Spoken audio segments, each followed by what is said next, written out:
വിദേശത്ത് സ്വത്തുള്ള പ്രവാസികൾ ആസ്തി വെളിപ്പെടുത്തണമെന്ന് ആവശ്യപ്പെട്ട കേന്ദ്ര ആദായ നികുതി വകുപ്പിന്റെ നിർദ്ദേശം. ഇത് സംബന്ധിച്ച് നിരവധി പ്രവാസികൾക്ക് SMS-ഉം ഇമെയിലും ലഭിച്ചു. ഇന്നു മുതലാണ് വിദേശത്തെ ആസ്തി സംബന്ധിച്ച് റിട്ടേൺ സമർപ്പിക്കേണ്ടത്. ഡിസംബർ 31 വരെ ഇതിന് സമയം നൽകും. റിപ്പോർട്ട് ചെയ്യാത്ത ആസ്തികൾക്ക് കനത്ത പിഴയും കുടിശ്ശികയും 300% അടയ്ക്കേണ്ടി വരും. ദുബൈയിലാണ് പ്രവാസി ഇന്ത്യക്കാർ ഏറ്റവും കൂടുതൽ സ്വത്തുവകകൾ സ്വന്തമാക്കിയിരിക്കുന്നത്. ഷിനോജ് ഷംസുദ്ദീൻ വിവരങ്ങൾ നൽകാനായി ചേർന്നു. ഷിനോജ, പ്രവാസികളെ സംബന്ധിച്ചിടത്തോളം വളരെ പ്രധാനപ്പെട്ട ഒരു വാർത്തയാണിത്. ഇതിപ്പോൾ ഇതിന്റെ സ്വത്തുവകകളുടെ വിവരങ്ങൾ അറിയിക്കുക എന്ന് പറയുമ്പോൾ ഇതിന്റെ നടപടിക്രമങ്ങൾ ഏത് രീതിയിലാണ്, അപ്പം എന്താണ് പ്രവാസികൾ ഇതുമായി ബന്ധപ്പെട്ട് ചെയ്യേണ്ടത്, അപ്പം ഇങ്ങനെ ഒരു നിർദ്ദേശം വരാനുണ്ടായ സാഹചര്യം കൂടി ഒന്ന് വ്യക്തമാക്കാമോ ഷിനോജ്?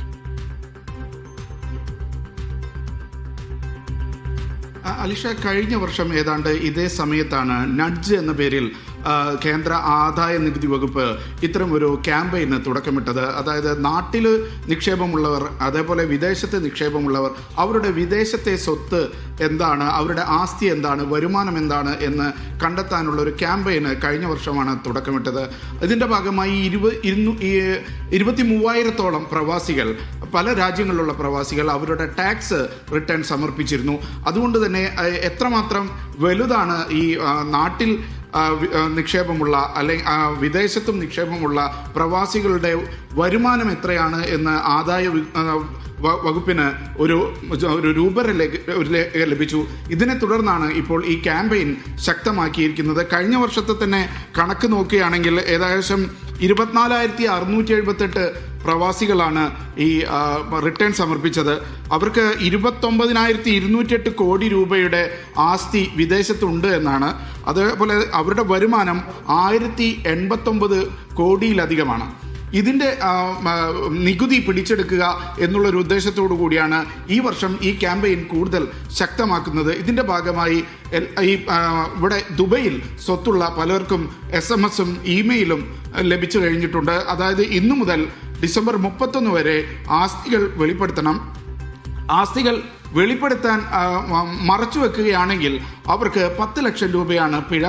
അതോടൊപ്പം 300% നികുതി കുടിശ്ശികയുള്ള നികുതിയുടെ 300% അടയ്ക്കണം. 30% ഈ വരുമാനത്തിൻ്റെ നികുതിയായും ആദായ വകുപ്പിന് അടയ്ക്കേണ്ടത്. ഇതിൽ വീഴ്ച വരുത്തുന്നവർക്ക് കടുത്ത നടപടി നേരിടേണ്ടി വരുമെന്നുള്ളൊരു മുന്നറിയിപ്പും ഞങ്ങൾ നിങ്ങളെ പിന്തുടരുന്നുണ്ട് എന്നുള്ള ഒരു അറിയിപ്പുമാണ് ഇപ്പോൾ സത്യത്തിൽ കേന്ദ്ര ആദായ നികുതി വകുപ്പ് നൽകിയിരിക്കുന്നത്. അലീഷ. യെസ്, ഷിനോജ് ഷംസുദ്ദീനാണ് വിവരങ്ങൾ നൽകിയത്. റിയാദിലെ പുതിയ വിമാനത്താവളത്തിന്റെ നിർമ്മാണത്തിന് അടുത്ത വർഷം തുടക്കമാകും. ഓരോ വർഷവും 4 കോടി യാത്രക്കാർക്ക് ഉപയോഗിക്കാനാകുന്നതാകും പുതിയ വിമാനത്താവളം.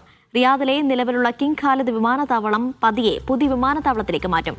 ഹജ്ജിന്റെയും കായിക മാമാങ്കങ്ങളുടെയും തിരക്കേറുന്ന സാഹചര്യത്തിൽ പുതിയ യാത്രാ ഹബ്ബായി റിയാദ് വിമാനത്താവളം മാറും. റിയാദിൽ നിന്ന് മിഷാൽ ചെർപ്പുളശ്ശേരിയാണ് വിവരങ്ങൾ നൽകാനായി ചേരുന്നത്. വിശാൽ, സൗദിയെ സംബന്ധിച്ചിടത്തോളം വലിയൊരു മാറ്റത്തിന് തുടക്കം കൂടിയാകും ഈ പുതിയ വിമാനത്താവളം. ഏത് രീതിയിലൊരു ഇമ്പാക്റ്റ് ആകും ഈ പുതിയ വിമാനത്താവളം സൗദിയിൽ സൃഷ്ടിക്കും? ഒപ്പം തന്നെ ഇതിന്റെ നിർമ്മാണ പ്രവർത്തനങ്ങളൊക്കെ എങ്ങനെയായിരിക്കും വിശാൽ?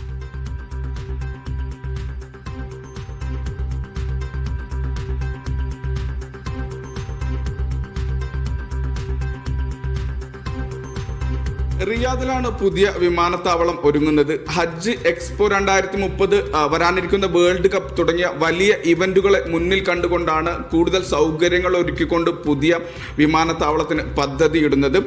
അടുത്ത വർഷമായിരിക്കും വിമാനത്താവളത്തിന്റെ നിർമ്മാണം തുടങ്ങുക. ഏകദേശം 4 കോടിയിലധികം യാത്രക്കാരെ ഉൾക്കൊള്ളാനാവും വിധം, യാത്രക്കാരെ കൈകാര്യം ചെയ്യാൻ കഴിയും വിധത്തിലായിരിക്കും പുതിയ വിമാനത്താവളത്തിന്റെ നിർമ്മാണം. AI പവേർഡ് സെക്യൂരിറ്റി സിസ്റ്റം അടക്കമുള്ള അത്തരം സംവിധാനങ്ങൾ അടക്കമുള്ള മുഴുവൻ സാങ്കേതിക വിദ്യകളും അവൈലബിൾ ആകുന്ന രീതിയിലായിരിക്കും നിർമ്മാണം. അതുപോലെ തന്നെ ഹോട്ടലുകൾ, ഷട്ടിൽ സേവനങ്ങൾ, റീറ്റെയിൽ ഷോപ്പുകൾ തുടങ്ങിയ സംവിധാനങ്ങളും ഈ ഒരു എയർപോർട്ടിന്റെ ഭാഗമായി നിർമ്മിക്കും. 2029 ഈ പുതിയ എയർപോർട്ടിന്റെ നിർമ്മാണം പൂർത്തിയാകുമെന്നാണ് പ്രതീക്ഷിക്കുന്നത്. ഈ പുതിയ എയർപോർട്ട് നിലവിൽ വരുന്നതോടെ നിലവിൽ റിയാദിലുള്ള കിങ് ഖാലിദ് ഇന്റർനാഷണൽ എയർപോർട്ടിന്റെ പ്രവർത്തനങ്ങൾ പുതിയ എയർപോർട്ടിലേക്ക്, പുതിയ വിമാനത്താവളത്തിലേക്ക് മാറ്റാനാണ് പദ്ധതി. ഈ ഒരു വലിയ പദ്ധതിയുടെ ഭാഗം കൂടിയാണ് ഈ ഒരു പുതിയ നിർമ്മാണം. റിയാദിനെ വലിയ ഗതാഗത ഹബ്ബാക്കി മാറ്റുന്നതിന്റെ ഭാഗം കൂടിയാണ് പുതിയ തീരുമാനങ്ങൾ.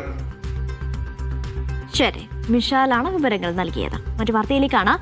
ഒമാനിലെ ഏറ്റവും വലിയ കാറ്റാടിപ്പാടമായ ദുഃഖമിലെ പദ്ധതിക്കായി ആദ്യ ബാച്ച് ഭീമൻ വിൻഡ് ടർബൈനുകളെത്തി. ദുഃഖം പോർട്ടിലാണ് 200 മീറ്റർ നീളമുള്ള ഭീമൻ വിൻഡ് ടർബൈനുകൾ എത്തിച്ചത്. ഓരോ ടർബൈനും ഏകദേശം 6.5 മെഗാവാട്ട് ഉൽപാദന ശേഷിയുണ്ട്. ദുഃഖമിലെ വിൻഡ് 1, വിൻഡ് 2 പദ്ധതികൾക്കായി ആദ്യ ബാച്ച് ഭീമൻ വിൻഡ് ടർബൈനുകളാണ് എത്തിയത്. പ്രത്യേക സാമ്പത്തിക മേഖലയിലെ ദുഃഖം പോർട്ടിലാണ് 200 മീറ്റർ നീളമുള്ള ഭീമൻ വിൻഡ് ടർബൈനുകൾ എത്തിച്ചത്. ദുഃഖം പോർട്ടിലെ പ്രത്യേക സാമ്പത്തിക മേഖലയിലാണ് 200 മീറ്റർ നീളമുള്ള ഭീമൻ വിൻഡ് ടർബൈനുകൾ എത്തിച്ചത്. OQ ഗ്രൂപ്പിന്റെ അനുബന്ധ സ്ഥാപനമായ OQ ആൾട്ടർനേറ്റീവ് എനർജിക്ക് വേണ്ടിയാണ് ടർബൈനുകൾ കൊണ്ടുവന്നത്. ഒമാനിൽ നിർമ്മാണത്തിലിരിക്കുന്ന ഏറ്റവും വലിയ കാറ്റാടിപ്പാടങ്ങളാണ് ഈ പദ്ധതികൾ. വിൻഡ് ബ്ലേഡിന് 90.2 മീറ്ററാണ് നീളമുള്ളത്. രാജ്യം സ്ഥാപിക്കുന്ന ഏറ്റവും ഉയരം കൂടിയ വിൻഡ് ടർബൈൻ ടവറുകളും ഈ കൂട്ടത്തിലുണ്ട്. ഓരോ ടർബൈനും ഏകദേശം 6.5 മെഗാവാട്ട് ഉൽപ്പാദന ശേഷിയുണ്ട്. ഇത് ഏകദേശം 2400 വീടുകൾക്ക് പ്രതിവർഷം ഊർജ്ജം നൽകാൻ പര്യാപ്തമാണ്. ഇരട്ട പദ്ധതികളിൽ ആകെ 36 കാറ്റാടി യന്ത്രങ്ങളാണുള്ളത്. ഇവയുടെ ഉൽപ്പാദനശേഷി 234 മെഗാവാട്ടാണ്. ഒമാൻ വിഷൻ 2040 ലക്ഷ്യങ്ങൾക്കനുസൃതമായി രാജ്യത്തെ ഊർജ്ജ ഉൽപ്പാദനം വിപുലീകരിക്കുന്ന ഒമാന്റെ ശ്രമങ്ങളിലൊന്നാണ് പദ്ധതി. Media 1, Muscat. കുവൈത്തിലെ ജോലി സ്ഥല അപകടങ്ങൾ കുറയ്ക്കുന്നതിനായി പരിശോധന ശക്തിപ്പെടുത്തുന്നുവെന്ന് public authority of manpower അറിയിച്ചു. ഇതിനായി നിയോഗിച്ചിരിക്കുന്ന പ്രത്യേക സംഘങ്ങൾ തൊഴിലാളികളുടെ സുരക്ഷാ സാഹചര്യം വിലയിരുത്തി വിശദമായ സാങ്കേതിക റിപ്പോർട്ടുകൾ തയ്യാറാക്കും. ആഭ്യന്തര മന്ത്രാലയവുമായി സഹകരിച്ചാണ് മെച്ചപ്പെടുത്തി പരിശോധനാ നടപടികൾ നടപ്പിലാക്കുന്നത്.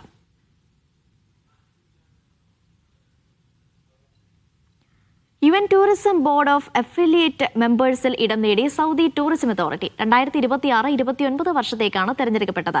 തെരഞ്ഞെടുപ്പിൽ ലഭിച്ച വോട്ടുകളുടെ എണ്ണത്തിൽ ആഗോളതലത്തിൽ ആദ്യ 5 സ്ഥാനങ്ങളിൽ സൗദി ടൂറിസം അതോറിറ്റി ഇടം നേടി. സൗദി അറേബ്യ UN ടൂറിസത്തിൽ ചേർന്ന് 1 വർഷത്തിന് ശേഷമാണ് സുപ്രധാന നേട്ടം.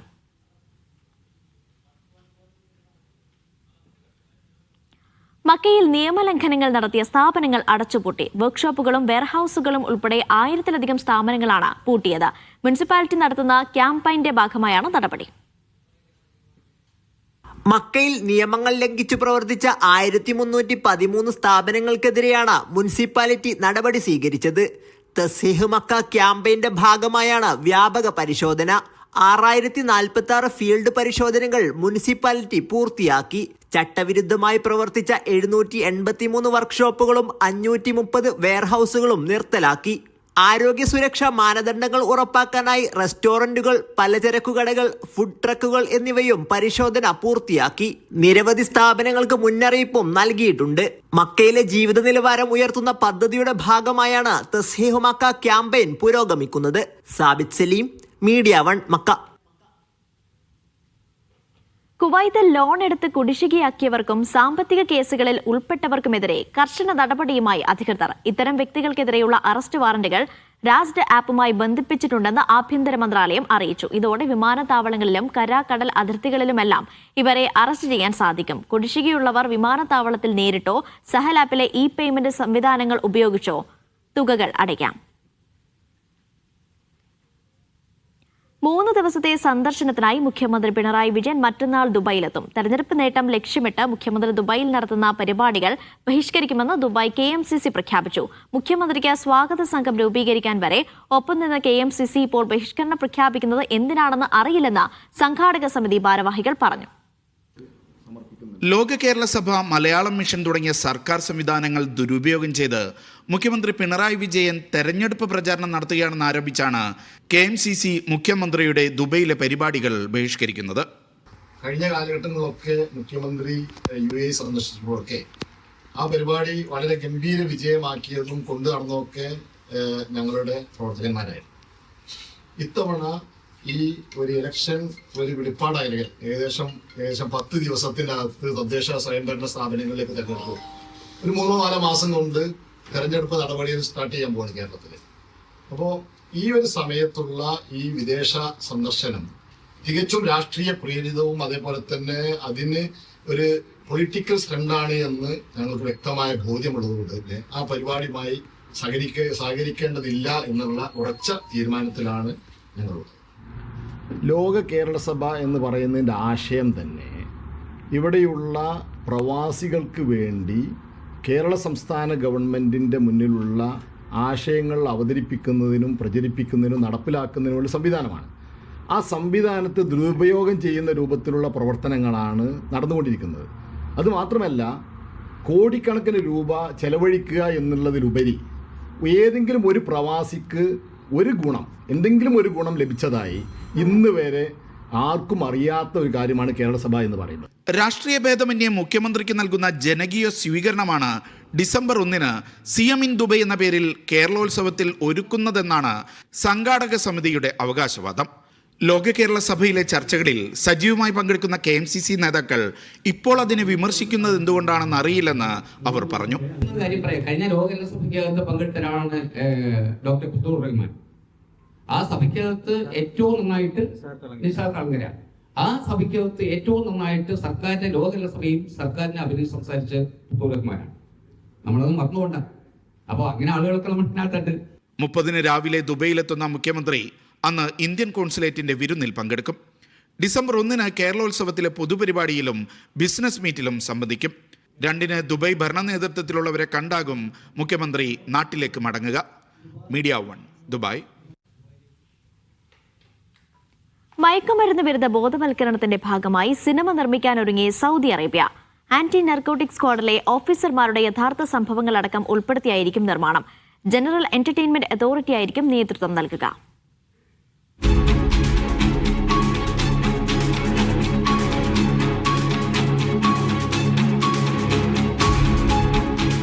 മയക്കുമരുന്നിനെതിരെ കടുത്ത നടപടികളാണ് രാജ്യം സ്വീകരിക്കുന്നത്. പിടിക്കപ്പെടുന്നവർക്ക് വധശിക്ഷ അടക്കമുള്ള കടുത്ത ശിക്ഷകളാണ് നൽകുക.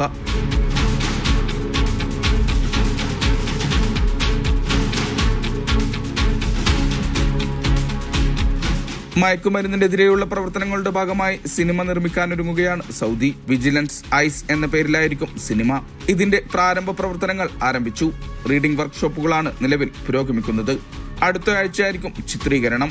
ജനറൽ എന്റർടൈൻമെന്റ് അതോറിറ്റിയുടെ മേൽനോട്ടത്തിലാണ് നിർമ്മാണം. മയക്കുമരുന്ന് വിരുദ്ധ സ്ക്വാഡിന്റെ യഥാർത്ഥ അനുഭവങ്ങൾ ഉൾപ്പെടുത്തിയതാണ് കഥ. അതിനാൽ തന്നെ സംഭവ ബഹുലമായിരിക്കും സിനിമയെന്നാണ് പ്രതീക്ഷ. സിനിമാ മേഖലയെ പ്രോത്സാഹിപ്പിക്കുക, മയക്കുമരുന്നിനെതിരെ സന്ദേശം നൽകുക തുടങ്ങിയവയുടെ ഭാഗമായാണ് പുതിയ നീക്കം. Vishal Cherpulassery, media 1, Riyadh. സൈനിക നടപടികളിൽ രാസവസ്തുക്കളുടെ ഉപയോഗത്തെ ശക്തമായി അപലപിച്ച ഒമാൻ. ഹേഗിൽ നടന്ന സ്റ്റേറ്റ്സ് പാർട്ടി സമ്മേളനത്തിൽ 3 രാജ്യങ്ങൾ ചേർന്നുള്ള സംയുക്ത പ്രസ്താവനയിലാണ് ഒമാൻ നിലപാട് അറിയിച്ചത്.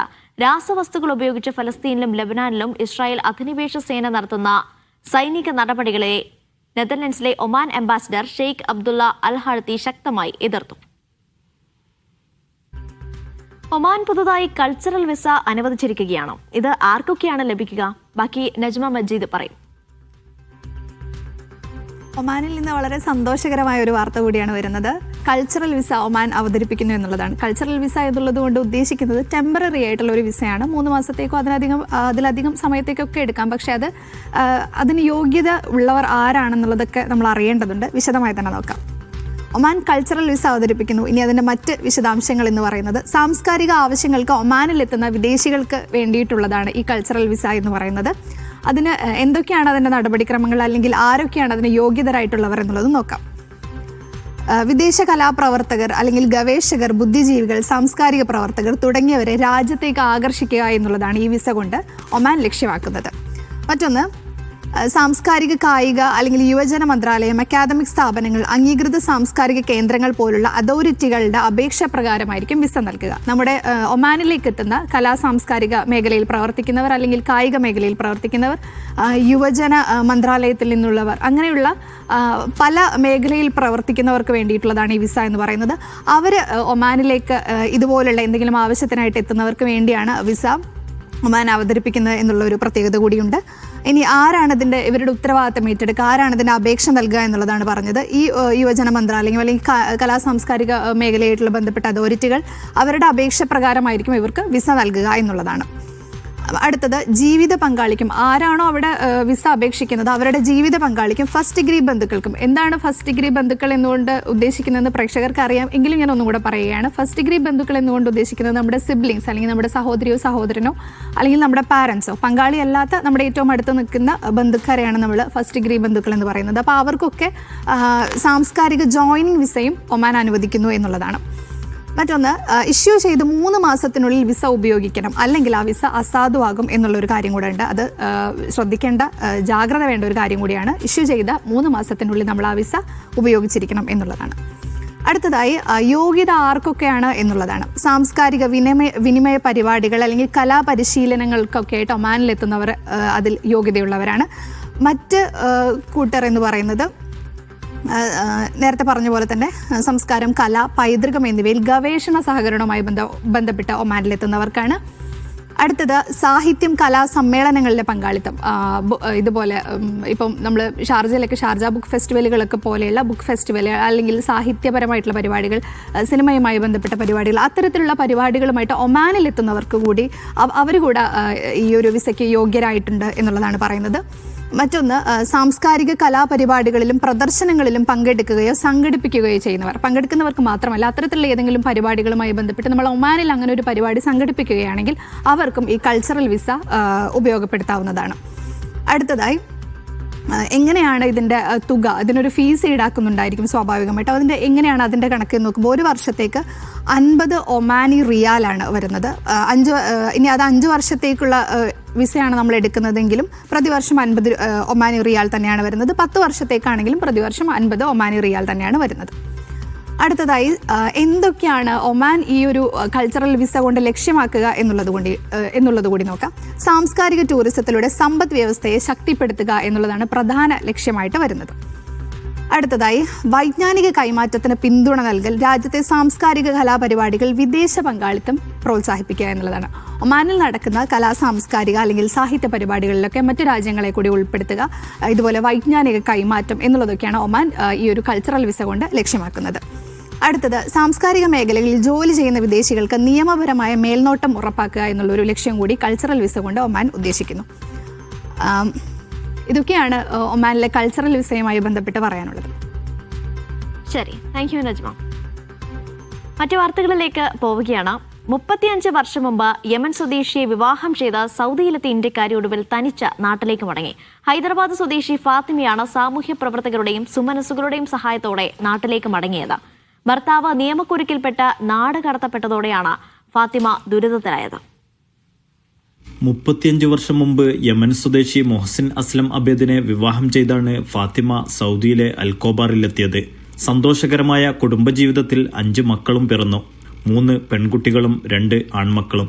ഇവരിൽ സൗദിയിൽ ജനിച്ച 3 പേർക്ക് യമൻ പാസ്പോർട്ടും ഇന്ത്യയിൽ ജനിച്ച 2 പേർക്ക് ഇന്ത്യൻ പാസ്പോർട്ടും ലഭിച്ചു.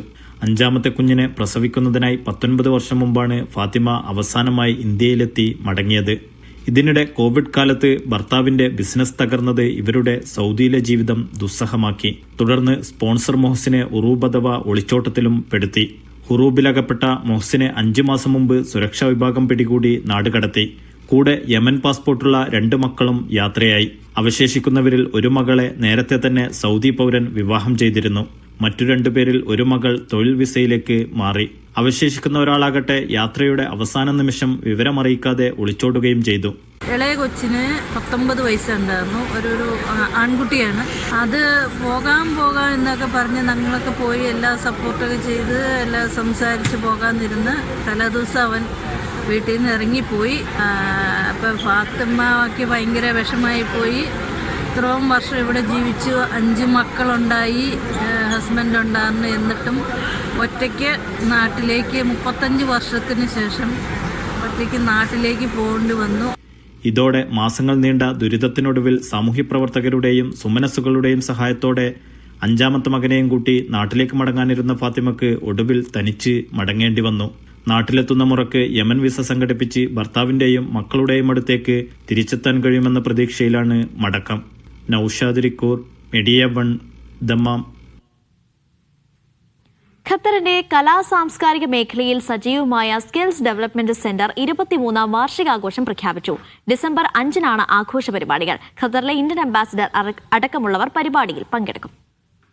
DPS ഇന്ത്യൻ സ്കൂൾ ഹാളിൽ നടക്കുന്ന ആഘോഷത്തിൽ 260-ലധികം വിദ്യാർത്ഥികൾ കലാപരിപാടികൾ അവതരിപ്പിക്കും. വൈകിട്ട് 4 മുതൽ ആരംഭിക്കുന്ന 1ാം ഭാഗത്തിൽ സംഗീത പരിപാടികൾ നടക്കും. 7 മണി മുതലുള്ള സെഷനിൽ നൃത്ത കലാരൂപങ്ങളും അരങ്ങേറും. Councillor head of chancellery councillor Vaibhav A Tandale, father doctor Paul Poovathingal, Grammy award nominee Gayathri Karunakara Menon എന്നിവർ അതിഥികളായി പങ്കെടുക്കും. വാർഷികാഘോഷങ്ങളുടെ ഔദ്യോഗിക ഉദ്ഘാടനം ഡിസംബർ 1 ഇന്ത്യൻ അംബാസഡർ വിപുൽ നിർവഹിക്കും. 23 വർഷം പറഞ്ഞ പോലെ അതൊരു വലിയ കാലഘട്ടം തന്നെയാണ്. ഈ ദോഹയുടെ പ്രവാസ ലോകത്ത് സ്കിൽ ഡെവലപ്മെന്റ് സെന്റർ പിടിച്ചിരിക്കാൻ കഴിഞ്ഞു എന്നുള്ളത് വലിയ മഹാഭാഗ്യം തന്നെയാണ്. അതിന് പ്രത്യേകം നന്ദി പറയേണ്ടത് ഖത്തർ ഗവൺമെന്റിനോടും അതിന്റെ ഡിപ്പാർട്ട്മെന്റുകളോടും തന്നെയാണ്. പരിപാടികളിൽ നമ്മളിപ്പോൾ കഴിഞ്ഞ ഒക്ടോബർ 17 അടുത്ത അരങ്ങേറ്റത്തിൽ തന്നെ 10,200 ആളുകൾ അവിടെ ഹോൾ ഫുള്ളായിരുന്നു. അതുകൊണ്ടാണ് ഇപ്രാവശ്യം ഞങ്ങൾ 2 പാർട്ടായിട്ട് പരിപാടി നടത്തുന്നത്. വാർത്താ സമ്മേളനത്തിൽ സ്കിൽസ് ഡെവലപ്മെന്റ് സെന്റർ ഡയറക്ടർമാരായ PN Baburajan, Vijayakumar, PB Ashikumar, sensei Shihabuddin, Santhosh Kulkarni തുടങ്ങിയവർ പങ്കെടുത്തു. Media 1 Doha. ആഗോളതലത്തിൽ ആദ്യ ആൻഡ്രോയിഡ് ഹാക്കത്തോൺ സംഘടിപ്പിച്ച റിയാദ് എയർ യുവജനങ്ങളെ പ്രോത്സാഹിപ്പിക്കുക, യാത്രാ സാങ്കേതിക പ്രശ്നങ്ങളിൽ പരിഹാരം കാണുക തുടങ്ങിയവയുടെ ഭാഗമായാണ് പദ്ധതി. ഇന്നലെ റിയാദിൽ തുടക്കമായ ഹാക്കത്തോൺ 2 ദിവസം കൂടി തുടരും. യാത്രാ സാങ്കേതിക പ്രശ്നങ്ങളിൽ നൂതന പരിഹാരം കണ്ടെത്തുക, സഞ്ചാരികളുടെ യാത്രാനുഭവം മെച്ചപ്പെടുത്തുക തുടങ്ങിയവ ലക്ഷ്യമിട്ട് ആദ്യത്തെ ആഗോള ആൻഡ്രോയിഡ് ഹാക്കത്തോൺ ആരംഭിച്ചിരിക്കുകയാണ് റിയാദ് എയർ. നൂതന സാങ്കേതിക പരിഹാരങ്ങൾ കണ്ടെത്തുന്ന മത്സരങ്ങളും ചർച്ചകളുമാണ് ഹാക്കത്തോണിന്റെ ഭാഗമായി നടക്കുക. പ്രാദേശിക അന്താരാഷ്ട്ര പങ്കാളികളുമായി ചേർന്നാണ് ഹാക്കത്തോൺ ആരംഭിച്ചിരിക്കുന്നത്. ജിദ്ദ സർവകലാശാല, IBM, college of excellence, global technical college for aviation science തുടങ്ങിയവ ഹാക്കത്തോണിന്റെ ഭാഗമാകും. 13 ടീമുകളായി വിഭജിച്ചായിരിക്കും പരിപാടി പുരോഗമിക്കുക. ആരോഗ്യവും വെൽനസും, games and sports, retail and e-commerce, സുസ്ഥിരത തുടങ്ങിയ വിഭാഗങ്ങളിലായിരിക്കും ചർച്ചകൾ. വ്യോമയാന മേഖലയിലെ ഡിജിറ്റൽ പരിവർത്തനം ശക്തിപ്പെടുത്തുന്നതിനുള്ള മാർഗങ്ങളും ഹാക്കത്തോണിൽ ചർച്ചയാകും. സൗദിയിലെ വിവിധ സർവകലാശാലകളിൽ നിന്നുള്ള 52 വിദ്യാർത്ഥികളും വിദഗ്ധരായ എഞ്ചിനീയർമാരും പങ്കെടുക്കും. ആൻഡ്രോയിഡ്, AI കണക്റ്റഡ് ഉപകരണങ്ങൾ എന്നിവയിലെ ഏറ്റവും പുതിയ സാങ്കേതിക വിദ്യകൾ ഉപയോഗിച്ചുള്ള പ്രോട്ടോടൈപ്പുകളും പരിപാടിയുടെ ഭാഗമായി വികസിപ്പിക്കും. യാത്രയിലുടനീളം അതിഥിയുടെ സൗകര്യം, യാത്രാനുഭവം, ഡിജിറ്റൽ സൗകര്യങ്ങൾ തുടങ്ങിയവ മെച്ചപ്പെടുത്തുകയാണ് അടിസ്ഥാന ലക്ഷ്യം. Mishal Cherpulassery, media 1, Riyadh. Xiaomi portable ചാർജറുകൾ ഉടൻ വിപണിയിൽ നിന്ന് തിരിച്ചു വിളിക്കാൻ ഉത്തരവിട്ട സൗദി വാണിജ്യ മന്ത്രാലയം. 500-ലേറെ ഷവോമി പോർട്ടബിൾ ചാർജറുകളാണ് പിൻവലിക്കുക. 2024 ആഗസ്റ്റിനും സെപ്റ്റംബറിനും ഇടയിൽ നിർമ്മിച്ച മോഡലുകളാണ് തിരിച്ചുവിളിച്ചത്. ബാറ്ററി അമിതമായി ചൂടായി തീപിടിക്കാൻ സാധ്യതയുണ്ടെന്ന മുന്നറിയിപ്പിനെ തുടർന്നാണ് നടപടി. വാർത്തയിലേക്ക്. റാസൽ ഖൈമയിലെ വിനോദസഞ്ചാര കേന്ദ്രമായ ജബൽ ടൈസ് മലനിരയിലേക്ക് പുതിയ ബസ് സർവീസ് ആരംഭിച്ചു. റാസൽ ഖൈമ, അൽ ജസീറ, അൽ ഹംറ, അൽ മർജാൻ എന്നിവയെ ബന്ധിപ്പിക്കുന്നതാണ് പുതിയ സർവീസ്. വെള്ളി, ശനി, ഞായർ വാരാന്ത്യ ദിവസങ്ങളിൽ മാത്രമായിരിക്കും ബസ് സർവീസ് നടത്തുക. രാവിലെ 6 മുതൽ രാത്രി 9 വരെ 3 മണിക്കൂർ ഇടവിട്ടാണ് ബസ് സർവീസ് നടത്തുകയെന്ന് റാക് ട്രാൻസ്പോർട്ട് അതോറിറ്റി അറിയിച്ചു. കുവൈത്തിൽ മിതമായ കാലാവസ്ഥ തുടരുമെന്ന് കാലാവസ്ഥാ വകുപ്പിന്റെ മുന്നറിയിപ്പ്. അടുത്ത ആഴ്ചയും പകൽ നേരിയ ചൂടും രാത്രിയിൽ തണുത്ത കാലാവസ്ഥയുമാണ് പ്രതീക്ഷിക്കുന്നത്. പകൽ താപനില 28 ഡിഗ്രി മുതൽ 30 ഡിഗ്രി സെൽഷ്യസ് വരെയും രാത്രി 10 മുതൽ 12 ഡിഗ്രി സെൽഷ്യസ് വരെയും ആയിരിക്കുമെന്ന് ആക്ടിംഗ് ഡയറക്ടർ ദറാർ അൽ അലി അറിയിച്ചു. സൗദിയിലെ ജിദ്ദയിൽ മലയാളി ബിസിനസ് സംരംഭകർക്കായി സംഘടിപ്പിക്കുന്ന ബിഗ് കോൺക്ലേവിനുള്ള ഒരുക്കങ്ങൾ പൂർത്തിയായി. കോൺക്ലേവിന്റെ 2ാം എഡിഷനിൽ സാമ്പത്തിക മേഖലയിലെയും ബിസിനസ് രംഗത്തെയും പ്രമുഖർ അണിനിരക്കും. നാളെ വൈകിട്ട് 6 മുതൽ വോക്കോ ഹോട്ടലിലാണ് കോൺക്ലേവ്. 100 കണക്കിന് പുതുനിക്ഷേപകരും പരമ്പരാഗത പ്രവാസി ബിസിനസ്സുകാരും ഒത്തുചേരുന്നതാണ് ബിഗ് കോൺക്ലേവ്. ഇജാബ ബിസിനസ് സൊല്യൂഷൻസുമായി സഹകരിച്ച സിജി ജിദ്ദ ചാപ്റ്ററിന്റെ കീഴിലുള്ള ബിസിനസ് ഇനിഷ്യേറ്റീവ് ഗ്രൂപ്പാണ് കോൺക്ലേവ് ഒരുക്കുന്നത്. ചടങ്ങിനുള്ള ഒരുക്കങ്ങളെല്ലാം ജിദ്ദയിൽ പൂർത്തിയായി. നാളെ നടക്കാനിരിക്കുന്ന ബിഗ് കോൺക്ലേവ് 2.0 വേദിയിലാണ് ഇപ്പോൾ നമ്മൾ നിൽക്കുന്നത്. അവസാന മിനുക്കുമണികൾ നടന്നുകൊണ്ടിരിക്കുകയാണ്. സ്റ്റേജ്, ലൈറ്റ് എന്നിങ്ങനെയുള്ള എല്ലാ ക്രമീകരണങ്ങളും നടന്നുകൊണ്ടിരിക്കുന്നു. നമുക്കറിയാം, ഈ ഒരു കാലഘട്ടത്തിന് അനിവാര്യമായ വളരെ പ്രധാനപ്പെട്ട 2 വിഷയങ്ങളാണ് നമ്മൾ തിരഞ്ഞെടുത്തിട്ടുള്ളത്. ഇനിയും രജിസ്റ്റർ ചെയ്യാൻ ബാക്കിയുള്ളവർക്ക് ഒരു അവസാന അവസരമായി കണ്ടുകൊണ്ട് എത്രയും വേഗം രജിസ്റ്റർ ചെയ്യുക. വിപണിയിലെ ട്രെൻഡുകളും പുതുസാങ്കേതിക വിദ്യയും പുതിയ സംരംഭകർക്കുള്ള മാർഗനിർദ്ദേശങ്ങളും കോൺക്ലേവിൽ ചർച്ചയാകും. നാളെ നടക്കുന്ന ബിഗ് കോൺക്ലേവ് 2-ൽ ഞങ്ങളുടെ ഏറ്റവും അട്രാക്റ്റീവായിട്ടുള്ള ഞങ്ങളുടെ ഒരു പരിപാടിയാണ് ഇ സ്റ്റോർ ലോഞ്ചിങ്. അപ്പോൾ ഈ ഒരു ഇ സ്റ്റോർ ലോഞ്ചിങ് എല്ലാവർക്കും, ഈ ബിസിനസ് കമ്മ്യൂണിറ്റി ബിഗ് മെമ്പേഴ്സിന് ഉപയോഗപ്പെടുന്ന രീതിയിലാണ് ഞങ്ങൾ ഉദ്ദേശിക്കുന്നത്. സാധ്യതകളിൽ ഉമർ അബ്ദുസലാം, സാമ്പത്തിക വിദഗ്ധൻ സാജിദ് പാറക്കൽ എന്നിവർ സംസാരിക്കും. ജിദ്ദയിലെ ഹോട്ടൽ വോക്കോയിൽ കൃത്യം 6:30 പരിപാടിക്ക് തുടക്കം കുറിക്കും. രജിസ്ട്രേഷൻ പൂർത്തിയാക്കിയവർക്ക് 6 മണി മുതൽ കോൺക്ലേവിലേക്ക് പ്രവേശിക്കാം. Media 1 Jeddah. UAE ദേശീയ ദിനാഘോഷങ്ങളുടെ ഭാഗമായി ദുബായ് KMCC നൽകുന്ന ആദ്യ UAE നാഷണൽ ഡേ എക്സലൻസ് പുരസ്കാരങ്ങൾ പ്രഖ്യാപിച്ചു. Al Madina group chairman Poyil Abdulla, confident group chairman doctor CJ Roy എന്നിവർക്കാണ് അവാർഡ്. December 2 Mamzar Shabab Al Ahli ക്ലബിൽ നടക്കുന്ന ഈദുൽ ഇത്തിഹാദ് ഫെസ്റ്റിൽ പുരസ്കാരങ്ങൾ സമ്മാനിക്കും. UAE മന്ത്രി അബ്ദുള്ള ബിൻ തൂക്ക് അൽ മറി ഉദ്ഘാടനം ചെയ്യും. പാണക്കാട് സാദിഖ് അലി ശിഹാബ് തങ്ങൾ, MA യൂസുഫ് അലി എന്നിവർ മുഖ്യാതിഥികളാവും. ദുബായ് KMCC ഭാരവാഹികളായ ഡോക്ടർ അൻവർ അമീൻ, യഹ്യ തളങ്കര, PK ഇസ്മായിൽ തുടങ്ങിയവർ വാർത്താ സമ്മേളനത്തിൽ പങ്കെടുത്തു. വിഖ്യാത ഇന്ത്യൻ ചിത്രകാരൻ MF ഹുസൈന്റെ ഓർമ്മയ്ക്കായി ദോഹയിൽ പണിത ലൗഹ് വ ഖലം മ്യൂസിയം സന്ദർശകർക്കായി തുറന്നു. എഡ്യൂക്കേഷൻ സിറ്റിയിലാണ് museum. Qatar foundation chairperson Sheikha Moza bin Nasser ഉദ്ഘാടനം ചെയ്തു. MF ഹുസൈന്റെ 150-ലേറെ കലാസൃഷ്ടികൾ മ്യൂസിയത്തിൽ പ്രദർശിപ്പിച്ചിട്ടുണ്ട്. ശൈത്യകാലം ആരംഭിച്ച ഒമാനിൽ ഇനി ക്യാമ്പിംഗുകൾ സജീവമായി തുടങ്ങും. പ്രകൃതി ആസ്വദിച്ച് രാത്രികളിൽ മരുഭൂമിയിൽ തമ്പടിക്കുന്നവർ നിരവധിയാണ്. ക്യാമ്പിങ്ങിനിറങ്ങുന്നവർക്ക് അധികൃതർ ചില മാർഗനിർദ്ദേശങ്ങൾ പുറപ്പെടുവിച്ചിട്ടുണ്ട്. നിർദ്ദേശങ്ങൾ പാലിക്കാത്തവർക്ക് പിഴയും ലഭിക്കും. ഒമാനിൽ ഇപ്പോൾ തണുത്ത കാലാവസ്ഥയാണ്. ദേശീയ ദിന അവധി കൂടി ലഭിച്ചതോടെ കുടുംബങ്ങളും കൂട്ടായ്മകളും ക്യാമ്പിങ്ങുകൾ തിരഞ്ഞെടുക്കുന്നുണ്ട്. പർവ്വത പ്രദേശങ്ങൾ ഇഷ്ടപ്പെടുന്നവർ ജബൽ അഖ്ദർ, ജബൽ ഷംസ് തുടങ്ങിയ ഇടങ്ങൾ തിരഞ്ഞെടുക്കുന്നത് കാണാം. ബീച്ചിൽ മനോഹരമായ രാത്രികൾ ചെലവഴിക്കാൻ ഇഷ്ടപ്പെടുന്നവർക്ക് റാസൽ ഹദ്, തെക്ക് സലാല, മുക്സൈൽ അല്ലെങ്കിൽ മസീറ ദ്വീപ് എന്നിവയുമുണ്ട്. മരുഭൂമിയിലാണ് ക്യാമ്പിംഗ് ആഗ്രഹിക്കുന്നതെങ്കിൽ റിമാൽ അൽ ഷർക്കിയ, റോബാൻ കാലി എന്നീ പ്രദേശങ്ങളാണ് കൂടുതൽ പേരും തിരഞ്ഞെടുക്കുന്നത്. അതേസമയം ക്യാമ്പിങ്ങിനൊരുങ്ങുന്നവർക്ക് അധികൃതർ ചില നിർദ്ദേശങ്ങൾ നൽകിയിട്ടുണ്ട്. ആരോഗ്യം, പരിസ്ഥിതി, സുരക്ഷ, നഗരത്തിൻ്റെ സൗന്ദര്യം സംരക്ഷിക്കൽ തുടങ്ങിയവ കണക്കിലെടുത്താണ് നിർദ്ദേശങ്ങൾ നൽകിയിരിക്കുന്നത്. പെർമിറ്റില്ലാതെ ക്യാമ്പ് ചെയ്താൽ പിഴ ചുമത്തും. സൈറ്റ് വൃത്തിയായി സൂക്ഷിക്കണം. ക്യാമ്പിങ്ങിന് ശേഷം ഒരു അടയാളവും അവശേഷിപ്പിക്കരുത്. അധികാരികളുടെ ദിശാസൂചനകളും നിർദ്ദേശങ്ങളും പാലിക്കണം. നിയന്ത്രിതമോ അപകടകരമായ പ്രദേശങ്ങളിലേക്ക് കടക്കരുത്.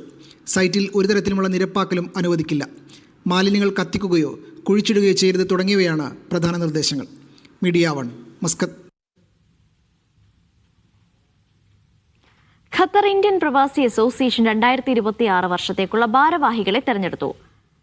സന്തോഷ് കണ്ണംപറമ്പിൽ പ്രസിഡന്റും നിഷാദ് ഹസൻകുട്ടി ജനറൽ സെക്രട്ടറിയുമായ ഭരണസമിതിയാണ് നിലവിൽ വന്നത്. സൈമൺ വർഗീസാണ് ട്രഷറർ. പ്രവാസി സമൂഹത്തിന്റെ സാംസ്കാരിക, സാമൂഹിക, പൗരാവകാശ മേഖലകളിൽ കൂടുതൽ ഫലപ്രദമായ ഇടപെടലുകൾ നടത്തുമെന്ന് ഭാരവാഹികൾ വ്യക്തമാക്കി.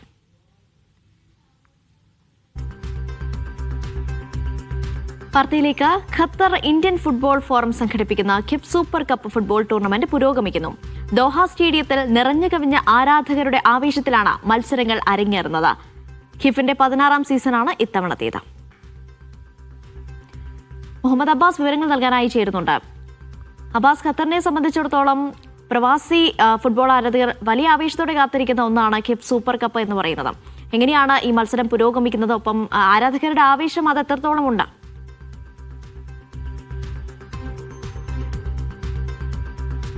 അനീഷ, ഈ കിഫ് എന്ന് പറയുന്നത് പ്രവാസികളെ സംബന്ധിച്ചിടത്തോളം ഒരു വികാരമായി തന്നെ കൊണ്ടു നടക്കുന്ന ഒരു ഫുട്ബോൾ ടൂർണമെൻ്റാണ്. അതിൻ്റെ ഏറ്റവും വലിയ തെളിവെന്ന് പറയുന്നത് കിഫിൻ്റെ 16ാമത്തെ സീസണാണ്.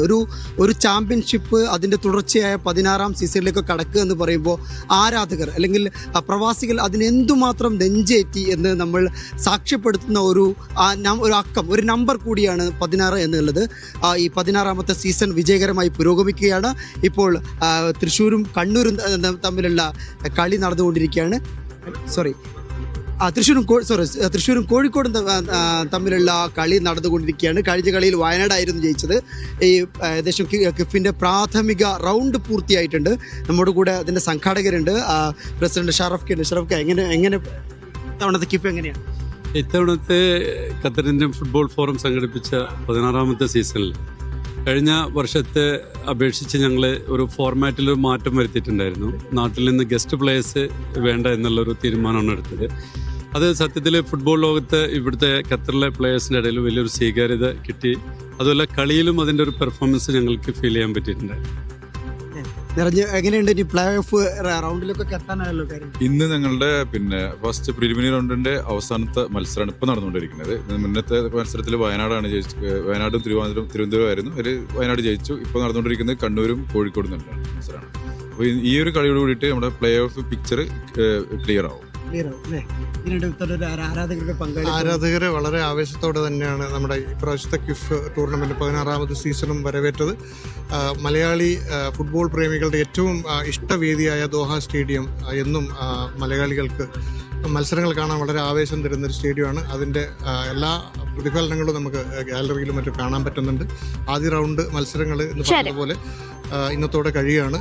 അപ്പോൾ 8 ടീമുകൾ അണിനിരന്ന ഗ്രൂപ്പ് മത്സരങ്ങൾ. അപ്പോൾ ഏതായാലും അനീഷ, ആദ്യ റൗണ്ട് മത്സരങ്ങൾ, കിഫിൻ്റെ ആദ്യ റൗണ്ട് മത്സരങ്ങൾ ഇന്നത്തോടു കൂടി പൂർത്തിയാവുകയാണ്. ഇനി അടുത്ത റൗണ്ടിലേക്കുള്ള പോരാട്ടങ്ങളാണ് നടക്കുക. ഏതായാലും കിഫ് എന്ന് പറയുന്ന ഫുട്ബോൾ ടൂർണമെൻറ്റിൻ്റെ ദോഹയിലെ പ്രവാസികൾ, ഖത്തറിലെ പ്രവാസികൾ എന്തുമാത്രം ഹൃദയത്തോട് ചേർത്ത് വെക്കുന്നു എന്നുള്ളതാണ് വളരെ പ്രധാനപ്പെട്ട കാര്യം. ദോഹയിൽ നിന്ന് Ashraf ഒമശ്ശേരിക്കൊപ്പം Abbas Muhammad, media 1. Yes, അബ്ബാസാണ് വാർത്തയുടെ വിവരങ്ങൾ നൽകിയത്.